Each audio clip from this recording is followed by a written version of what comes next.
What's up, guys? So just want to update you on how prep's going. I'm about 13 and a half weeks out from the show that we have picked out. We have a couple shows just in case if I'm early sooner or if I'm not ready. The biggest goal is to not sacrifice all the hard work that I've put into get the muscle that I have, which is minimal, and get the strength that I have, which is not the greatest either.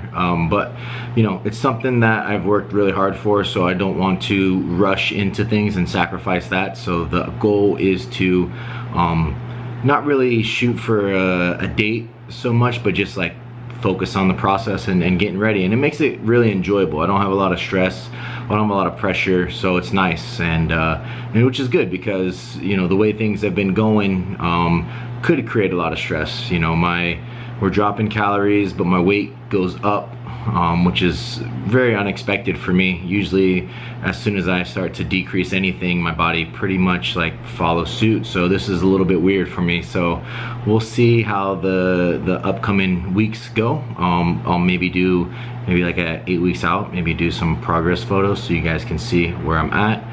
But right now everything is going well. Like the measurements, I'm getting smaller in the right areas, and actually with the calorie deficit still put on some size on my quads and arms, so I'm pretty happy with that.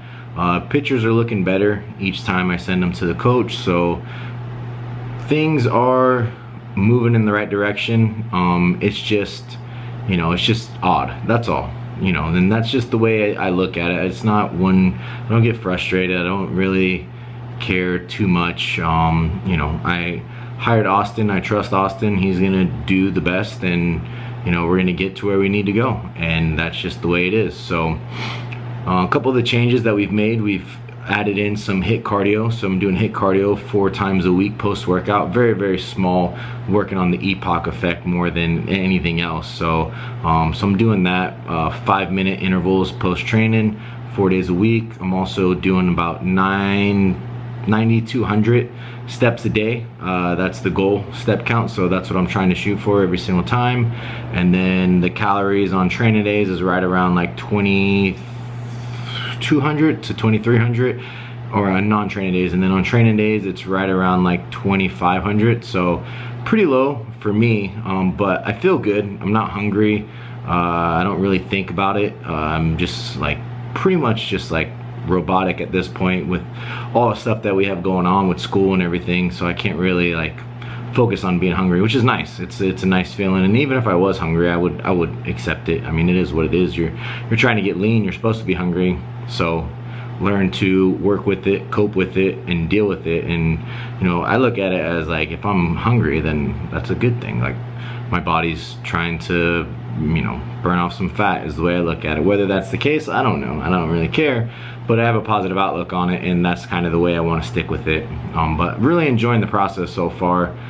You know, training's going good. Took a recovery week to kind of get things back on track. I pushed hard after surgery and stuff, and you know, probably overshot a few things, ego got in the way, and you know, still trying to master the whole approach of like muscle connection and making sure that the muscles I'm trying to work are working. So that's the idea, and things are feeling better every week, so I'm excited about that. Once I get that down, I'll be able to progress as much as I can with the amount of food that I have, and you know, just kind of work from there. And I'm excited to see what happens. So let you guys check out some of the training that has been going on over these last 3 or 4 weeks, and excited to see where things go. And I appreciate you guys for following along. Make sure that you like, subscribe, and share, and I'll catch you guys next time with either a pull session or a lower body session, kind of take you guys through that. So take care, guys.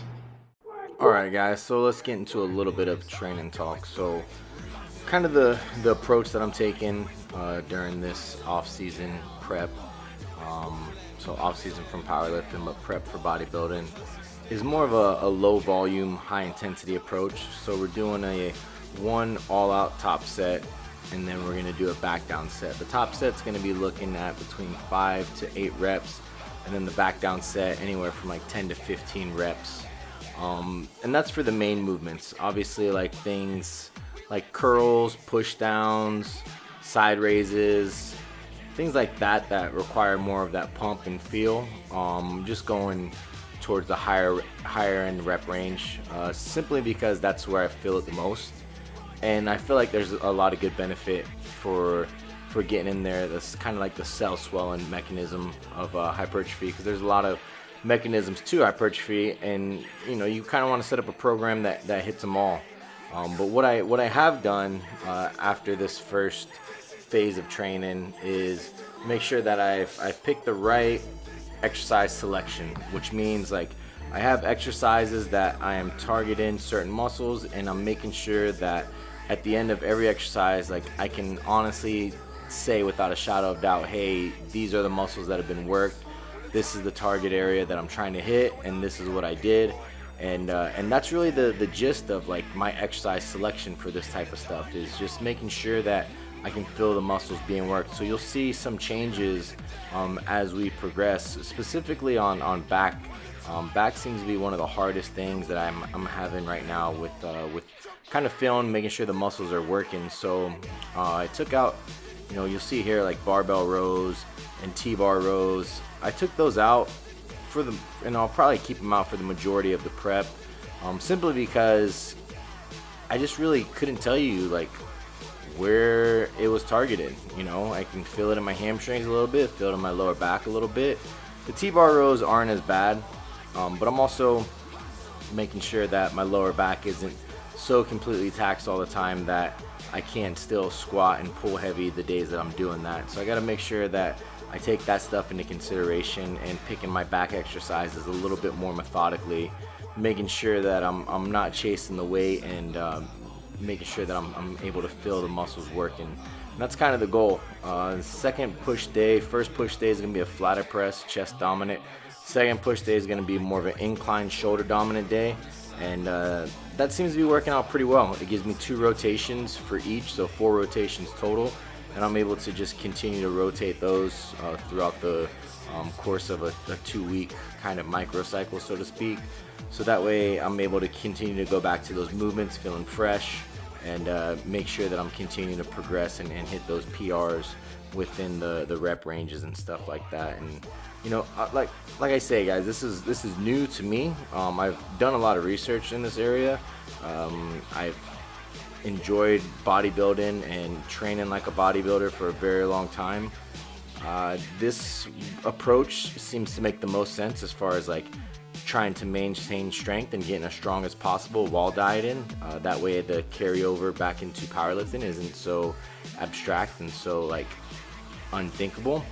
So that's kind of the goal with the exercise selections too, is making sure that I'm still squatting, I'm still deadlifting, I'm still benching.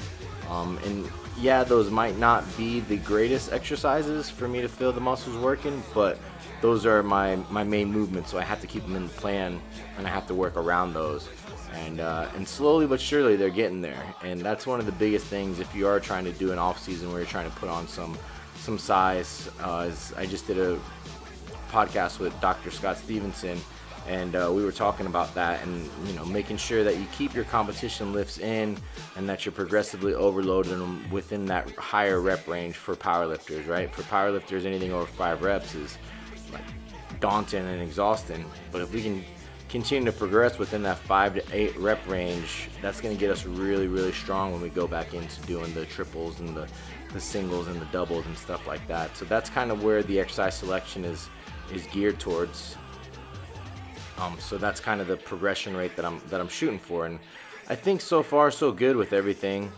Obviously, as we continue to progress and continue to go, there'll be certain tweaks made here and there to make sure that everything's kind of as optimized as possible, and it'll be a good learning experience for myself. And I think getting into this kind of field is going to be good. It's going to teach me a lot. It's going to force me to grow and challenge me, and that's kind of what I've always done. That's what I enjoy doing, is working for a little bit something more than I'm used to. So I appreciate you guys for sticking in there and watching these videos. And if you have any questions, hit me up below. Comments on anything. You can also shoot me messages on Instagram. Just trying to do the best I can with this stuff and give you guys as much information as possible. So if you liked the video, make sure you like, subscribe, and share, and I'll catch you guys next time.